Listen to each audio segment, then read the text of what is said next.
Akka moltan oduun har'aaf qabnu kunooti.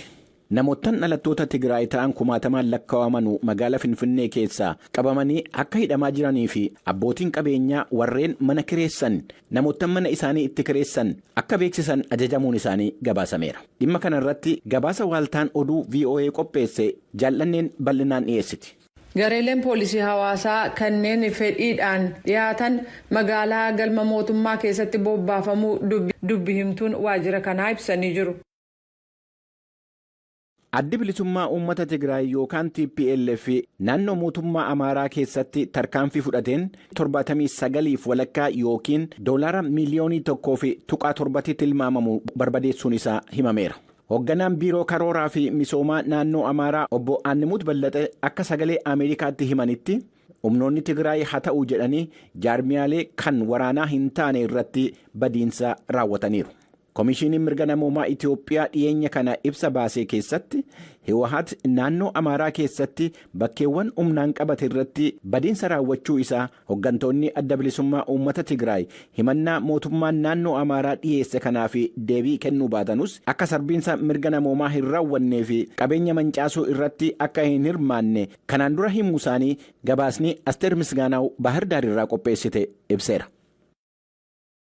Guyyaa har'aa magaalaa guddittii Ugaandaa Kaampaalaa keessatti dhoo'insa bakka lamatti raawwateen namoonni 3 du'anii hedduun madaa'aniiru. Namoottan ijaan argan akka jedhanitti dhoo'insi sun kan raawwate naannoo buufata poolisii fi karaa gamoo paarlamaa biyyattiitti dhiyaaturratti. Hanga'oonni fayyaa akka jedhanitti namoottan 27 balaa dhoo'insaa kanaan madaa'anii wal'aansaa fi hospitaala seenaniiru. Isaan keessaa yoo xinnaate namoottan 7 madaa cimaan akka isaan mudate himameera.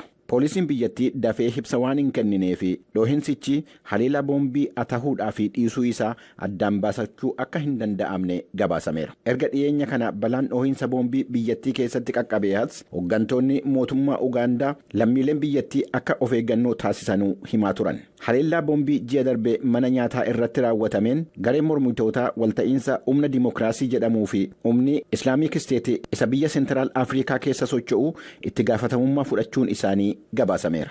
Kun sagalee Ameerikaati.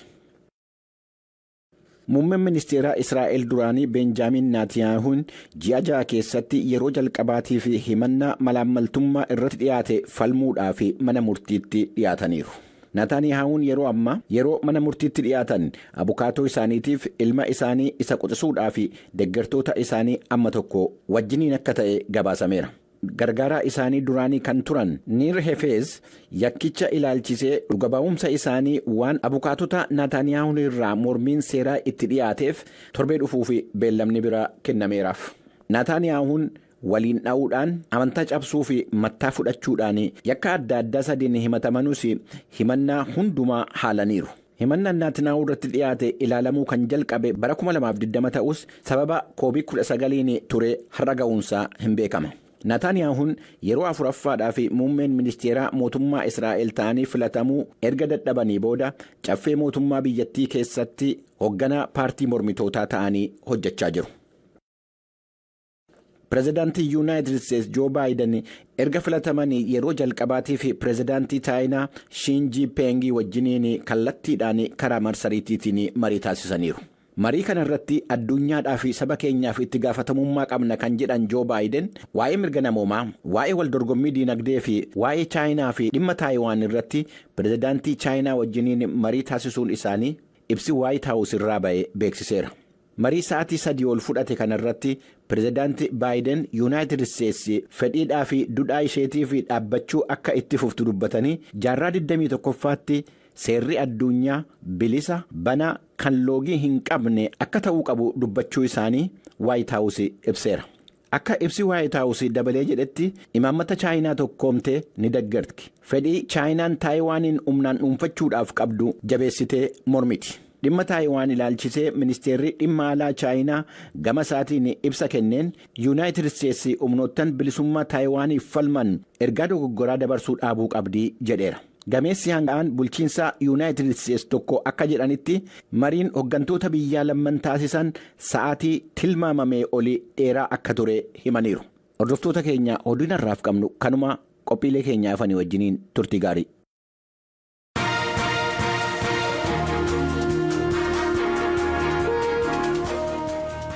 Ministiriin dhimma alaa Yuunaayitid Isteetsi Antoonii Bilinkan daawwannaa biyyootii Afrikaa sadiitti geggeessan keessaa isa jalqabaa wixata kaleessaa gara Keeniyaatti qajeelaniiru.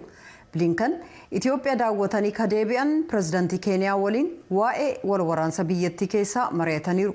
Hayyoonni hanga tokko hoogganni siyaasaa Itoophiyaa walitti bu'iinsa waggootaaf ture dhaabsisuuf waliin galan yaaddoo jedhu qabu jedha. Gabaasa Muhammad Yusuf kunoo. Torban kana ministiriin dhimma alaa Yuunaayitid Isteetsi gara Naayijeeriyaa fi Senegaalitti imaluu isaanii dura Keeniyaatti goruudhaan daawwannaa isaanii Afrikaa jalqabanii jiru. Bilinkan pirezidaanticha Keeniyaa Uhuruu Keeniyaattaa waliin waa'ee siyaasaaf naannoo gaanfa Afrikaa ni mari'atu. Yuunivarsiitii Naayiroobiitti hayyuun dhimmoota dippiloomaasiif hariiroo alaa Piroofeesar Chaachaa Niyaagoot Chaachaa daawwannaan Bilinkan sabatiinsa naannoo barbaachisaa ta'uusaa ibsuuf ka ta'uu qabu jedhan. Sure that there is peace and tranquility. The Horn of Africa, America recognizes the role that Kenya will have. Gaanfa Afrikaa keessatti nagaaf tasgabbiin jiraachuu mul'isuuf Ameerikaan Igaadiif Koomishina Gamtaa Afrikaa akkasumas guutuu addunyaa keessatti kaka'umsa hawaasa addunyaa deeggaruuf qooda Keeniyaan qabduuf beekannaa ni kenniti jedhan. Walwaraansi Itoophiyaa keessaa biyyattii Afrikaa keessaa baay'ina uummataa hedduu qabdu keessatti fonqolchi mootummaa geggeessamee sabatiinsi dhabama sodaa jedhu dhaqqabsiisee jira. Riphxee loltoonni adda bilisummaa uummata Tigraayiif gareeleen hidhatan kanneen biroon mootummaa muummicha ministeeraa Abiy Ahmed fonqolchuuf gara Finfinneetti qajeelaa jiraachuu dhaadatan. Keeniyaan wal waraansa waggoota lakkoofsiseef dhukaasa dhaabiinsi akka tolfamu dhiibbaa gochaa akka turte yoo ta'u dilbata darbe Keeniyaattaan Abiyyiif pirezidaantii Itoophiyaa Saahilawarqi Zawudee waliin wal arganii Bilinkan Keeniyaa daawwachuu isaanii dursanii dhimmoota nageenyaa irratti mari'atanii jiran. Muriitii Mugigaa garee walitti bu'iinsa addunyaa qoratu ICG'tti daayirektara piroojeektii gaanfa Afrikaati. Itoophiyaa gargaaruuf tattaaffiin sadarkaa addunyaa taasifamaa jira jedhu. We understand that there is very significant quiet mediation going on in the background, including the Kenyans, the former Nigerian President Olusegun Obasanjo, and we hope that... Lammiiwwan Keeniyaa pirezidaantii Naayijeeriyaa Olusegun Obasanjo dabalatee jaarsummaa guddaa calliinsaan geggeessaa akka jiran ni hubanna. Kanaaf akka itti fufu furmaanni illee akka argamu ni abdanna. Seenaarraa akka hubatamutti garuu warreen Itoophiyaa yeroo hedduu dhimma ofii isaanii humnaan furmaatatti kennuuf akka yaalan beektu. Garuu haala nama gaddisiisuun waan ta'uu danda'u dhugaa jiru hubachuu qabna jedhan. Gaanfa Afrikaatti jila addaa Yuunaayitid Isteetsi ka ta'an Jeffrey Feltman jalqaba baatii kanaa gara naannoo sanaatti imalanii turan. Garuu haalli nageenyaa jiru hin jijjiiramin jira. Mutiigaan akka jedhanitti mootummaan Itoophiyaaf mormitoonni isaa rakkoo jiruuf furmaata hatattamaa barbaaduu qabu. We now see that the war has entered its second year. With no end in sight, really. So I think it's more critical than ever, given Ethiopia's contribution to peace within the region. Waraansi sun xumura utuu hin argatin waggaa lammaffaa qabachuusaa arginee jirra. Itoophiyaan nageenya naannootiif yeroo sakamiinuu caalaa gumaachuun ishee murteessaadha. Furmaata argachuun isaanis yeroo sakamiinuu caalaa ariifachiisaadha. Sababiinsaas sabatiinsa dhabuun Itoophiyaa keessaa gara birootti illee darbuuf dhiibbaa olaanaa qaba. Lubbuu namoota biyya keessatti badu qofaatu hin taane dinagdee of eeggannaa cimaa gochuuf hin barbaachisullee ni dabalata jedhan. Torban darbe mootummaan Yuunaayitid Isteetsi wal waraansa sana mormuu ishee mul'isuuf jecha waraana Eertiraa aanga'ootaaf daldalaawwan isheerra uggura keessee jirti. Loltoonni Eertiraa loltoota Itoophiyaa waliin ta'uudhaan kaaba biyyattii keessaa lolaa turan. Mariin inni kamuu utuun jalqabamin dura mootummaan beekannaa akka qabaatu gaafataa innaa jiru kanatti. Hoogganni Tigraay immoo muummichi ministeeraa Abiy aangoorraa akka bu'an dhiibbaa gochaa innaa jirutti gareeleen wal fincilan rakkoon sun akka hammaatu taasisaniiru.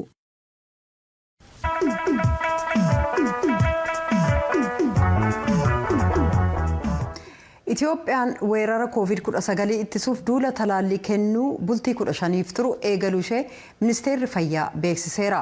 Duulli talaallii kennuu kun kaleessa magaalaa Finfinneetti kan eegalame yoo ta'u. Duula kanaan lammiilee sababa rakkoo nageenyaan buqqaan dursa argatu jedhan ministeerri fayyaa Dr. Liyaa Taaddasee Tsahaay Daamxootu gabaase. Ministeerri Fayyaa Itoophiyaa Dr. Liyaa Taaddasee akka ibsanitti tatamsa'ina weerara vaayirasii koronaa ittisuudhaaf eeggannoo taasisamuun cinaatti talaalliin ittisa koovidii lammiilee hunda bira gahuun dirqamaa jiran. Kanaafis guyyoota 15 ittaananiif akka guutuu biyyattiitti bifa duulaatiin kennamuun eegalameera. በአሁኑ ሰዓት እንደ ሀገር አሁን የሰጠነው 5.1 ሚሊዮን ዶዝ yeroo ammaa akka biyyaatti kan hanga yoonaa kennine doozii miiliyoona 5,100 osoo hin dabalanne harkarraa ammatti doozii miiliyoona 8 ta'u biyya keessaa qabna. Yeroo dhiyootti ammoo doozii miiliyoona 9,600 ta'u gara biyya keessatti galchuudhaaf qophiirra jirra. Egaan kana yeroo walitti idaanu kan kanaan dura lammiileedhaaf kenname dabalatee gara miiliyoona 20 olii ta'a. Ammatti hanqinni talaallii yeroodhaaf ta'us kan furamedha. Haa ta'u malee uummata miiliyoona 100 waliin wal bira qabnee yoo ilaallu ammallee xiqqoodha. Ta'us ammatti doozii gahaa harkarraa waan qabnuuf talaalliin kun duulaan kennamuu qaba. Haala idileedhaan dhaabbilee fayyaa keessatti kanaan dura kennamaa tureen cinatti duulaan bakkeewwan garaagaraa fi buufataalee yeroo kan talaalliin kun itti kennamu qindeessuudhaan talaallii kana hawaasa biraan gahuun barbaachisaa waan ta'eef gara duulaatti seenne. Kutaaleen hawaasa adda addaa faayidaa talaallii kana hubatee bakka jiru hundatti talaallii fudhachuu akka qabu waamichan taasisa jedhan Dr. Liyaan. Itoophiyaatti kanaan dura talaalliin gosa 3tu kennamaa ture. AstraZeneca, Johnson & Johnson fi Sinopharm yoo ta'u gosni arfaffaan Pfizer jedhamu biyya keessa galeeraa kan jiran Dr. Liyaan talaallii gahaan jira. Kanaaf buqqaatota buufataalee turtii garaagaraa keessa jiraniif dursi kennamee fi talaalliin kun isaan bira qaqqabuu qabaa jedhan. ሌላው ትኩረት የሰጠነው ተፈናቀሉ ማህበረሰቦቻችን kan biraa kan nuti xiyyeeffannoo itti kennine kutaalee hawaasaa bakka jireenya isaaniirraa buqqaanii buufataalee buqqaatonni keessa jiran keessa walitti tuutanii bakka tokkotti baay'atanii jiranidha. Kanneen walitti tuutanii jiraatan kun vaayirasii kanarraa ittisuudhaaf rakkisaa waan ta'eef talaallii kana argachuun dirqamadha. Kanaaf warra dursa argatanidha isaan kun. Buqqaatota buufataalee buqqaatotaa keessatti walitti qabamanii jiraniif akka talaalliin kun kennamuufis hojii bal'aan hojjetamaa jira. Biirooleen fayyaa naannoo fi ministeerri fayyaa wal ta'uudhaan dabalataan immoo dhaabbileen deeggartootaa bakka nuti salphaatti bira qaqqabuu hin dandeenye akka isaan qaqqabsiisaniif hojiileen hojjetamaa jiru. Duula talaallii kanaan xiyyeeffannoo jalqabaa kan argatan warreen buqqaatotaati jedhan Dr. Liyaan. Hanga yoonaatti Itoophiyaatti talaalliin doozii miiliyoona 5,100 ol ta'u kan kenname yoo ta'u lammiileen miiliyoona 3,700 ol ta'an talaallii kana fudhataniiru jedhan Dr. Liyaan. Gama biraatiin naannoo kibbaatti talaalliin ittisa COVID-19 guyyoota 10 ittaananitti bifa duulaatiin kennamuu ni eegala. Akka biiroon fayyaa naannoo kibbaa eeretti. Hoogganaan biiroo fayyaa fi hoogganaan damee sagantaa fayyaa naannoo kibbaa obbo Mannaa Makuriyaa akka ibsanitti talaalliin miiliyoona 1 ol ta'u bifa duulaatiin guyyoota 10 ittaanan keessatti lammiilee naannoo sana keessa jiraataniif ni kennamaa jedhaniiru. Gabaasa sagalee Ameerikaatiif Tsahaay Daamxoo Finfinneerraa.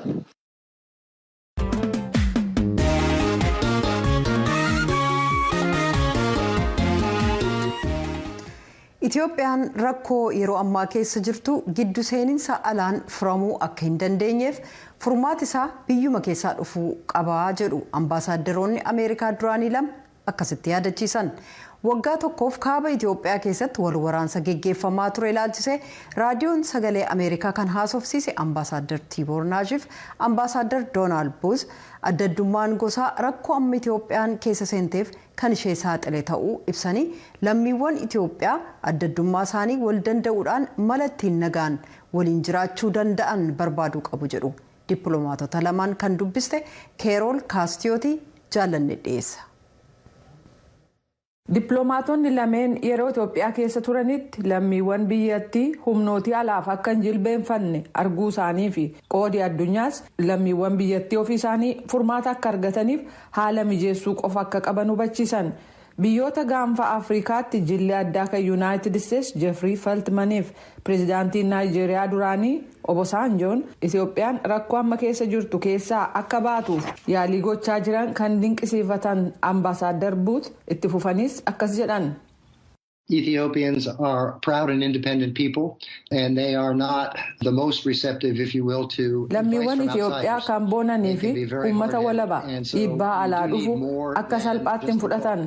Kanaaf wanni barbaachisu hojii oduu bira tareedha jedhan. Kanarratti kan waliigalan ambaasaadar Tiibor Naaj gama isaaniin Itoophiyaa rakkoo amma keessa jirtu keessaa baasuuf furmaanni jiru jedhan. Solutions going to come from within, not from without. We could have 100 different envoys, all extremely capable. Furmaanni kan argamuu qabu achuma biyyattii keessaa malee alaa miti. Dandeettii olaanaa adda addaa ka qaban jiloota 100 erguu dandeenya. Haala amma jiruun garuu addaddummaa kamiyyuu fiduu ka danda'an natti hin fakkaatu jedhaniiru. Biyyoonni gama dhiyaa qofti rakkoo Itoophiyaa furuuf gurmaa'uun isaanii quubsaa akka hin taane ka ibsan ambaasaadar Naaj. Chaayinaa fi biyyootii giddugaleessa bahaa keessa qaama isa furmaata barbaadu ta'uu qabu jedhan. Ambaasaaddoroonni lameen oduu gabaastuu raadiyoo sagalee Ameerikaa waliin gaaffiif deebii gaggeessaniin bulchiinsi gosa irratti hirkate kan federaalaa rakkoo biyyattii amma mudateef hundeedha jedhan ambaasaadar Naaj. Ethnic federalism works in a place like Switzerland, where you have ethnicities that are hostile to each other sharing the wealth. But in Ethiopia, gosarratti kan hundaa'e sirni federaalaa kan hojjetu biyya akka Siwiizerlaand bakka gosoonni adda addaatu walitti hin bu'in qabeenya isaanii fayyadamuu lafatti danda'anidha.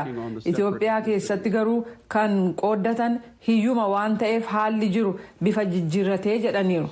Rakkoo yeroo ammaa Itoophiyaa keessa jiru ka daran hammeesse hoogganoonni siyaasaa deeggarsa uummataa argachuuf jecha gosaan fayyadamuu isaaniiti ka jedhan ambaasaadar Buut sirni federaalaa gosa irratti hirkate kun waan yaadame argamsiisuu dhabuu isaatu babal'achuu rakkoo kanaaf gumaachee jedhu.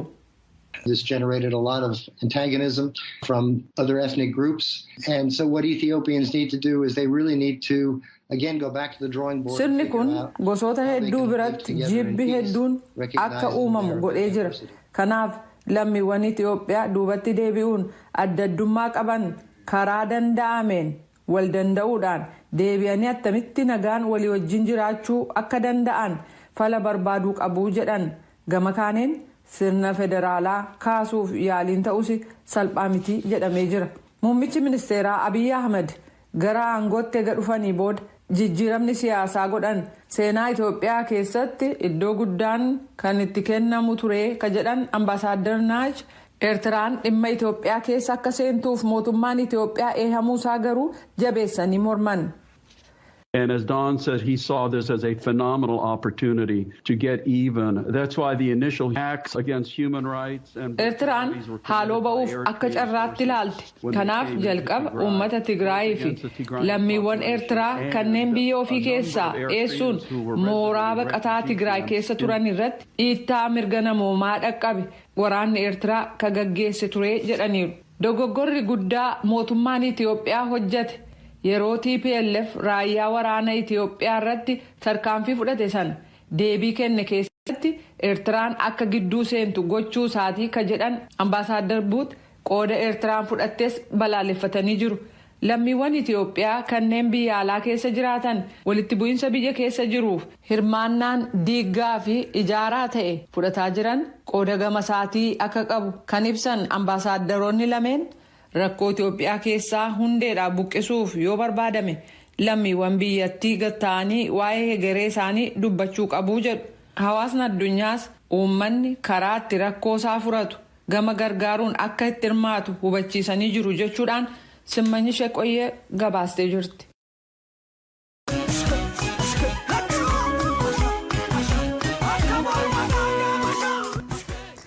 Ganna 13 dura rakkoo hanqina bishaanii kan godina Booranaa furuuf ka jalqabame neetwoorkiin bishaan Booranaa ammas ijaarsi sadarkaa tokkoffaa isaallee dhumne.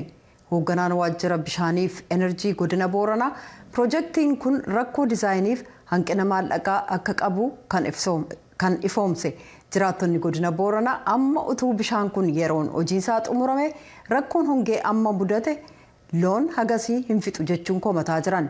Biiroon bishaaniif enerjii naannoo Oromiyaa hojiin kun bal'aa ta'uu himee sadarkaan jalqabaasaa ji'a muraasa gidduutti xumuramaa jedhaa jira. Galmoo daawwittu gabaase.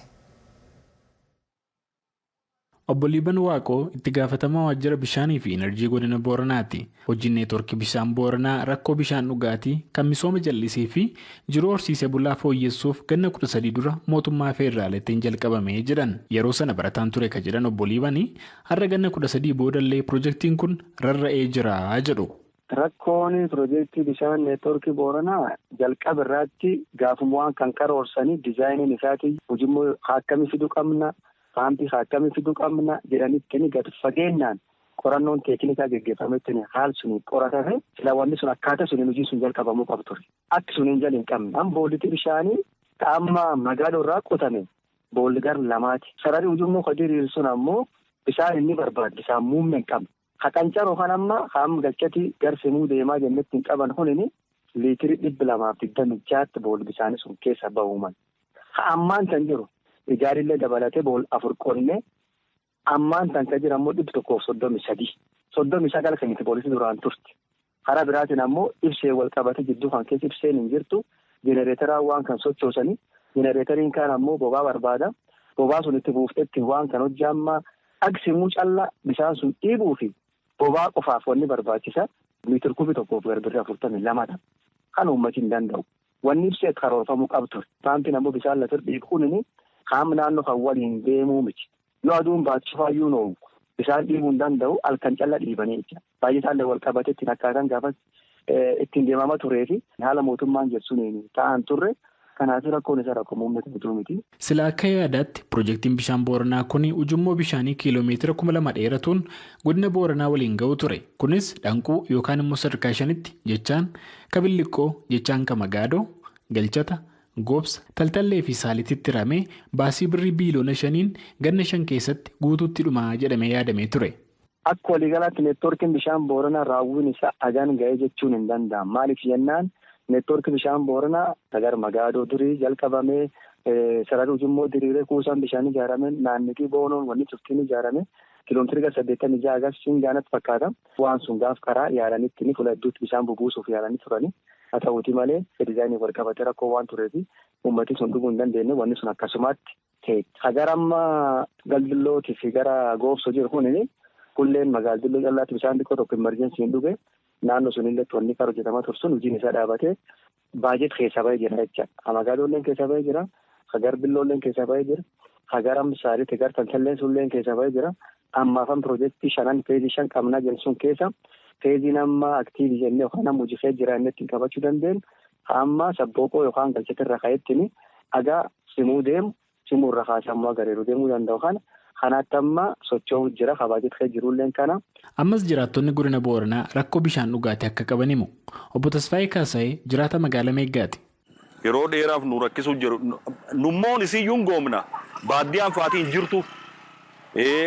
Subii baatee gartee halkan baatee halkan kadhabee galulleen kanum baaddiyaan dhageette nummoon asummarra jirruu fi mootorii faalleen akkas horiinee yoo dhabnellee haayilaandii bitanna warri haayilaandii sun hin argannelleen hin jira.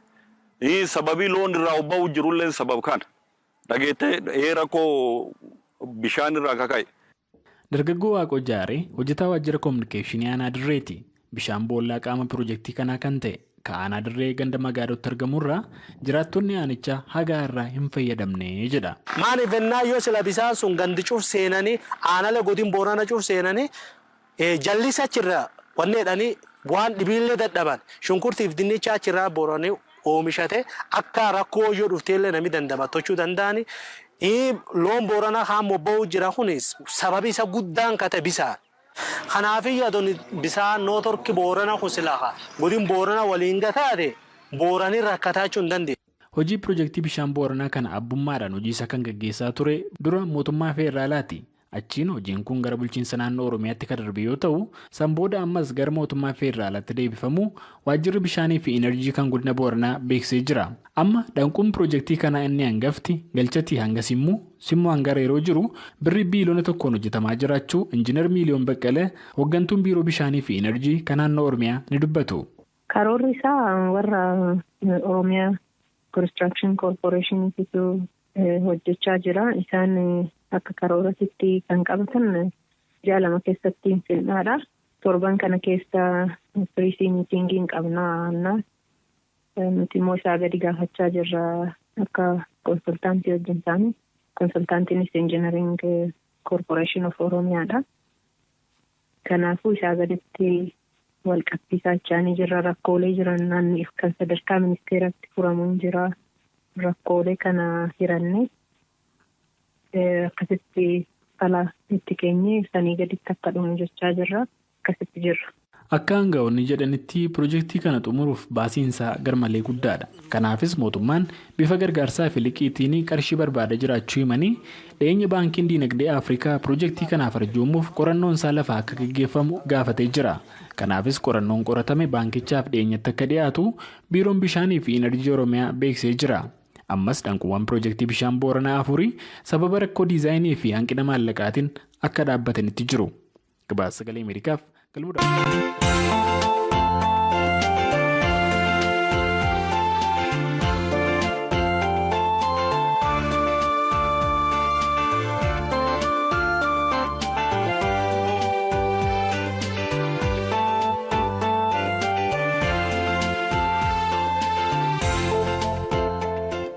Sagaleen Ameerikaa sagantaan afaan Oromoo raadiyoo dambalii gabaabaa meetir baandii 22, 25 fi 31 irratti akkasumas televiziyoona Itiyoosaat irratti kallattiidhaan qophii dabarsu kanarraa kanumaan xumura. Feesbuukii keenya afaan oromoo.com irratti illee nu argattu. Qophiin keenya guyyaa guyyaa yoo isin darbe marsariitii keenya www.voaafaanoroomoo.com irrattis nu argattu. Qophii boriin walitti deebina halkan gaarii nagaatti bula.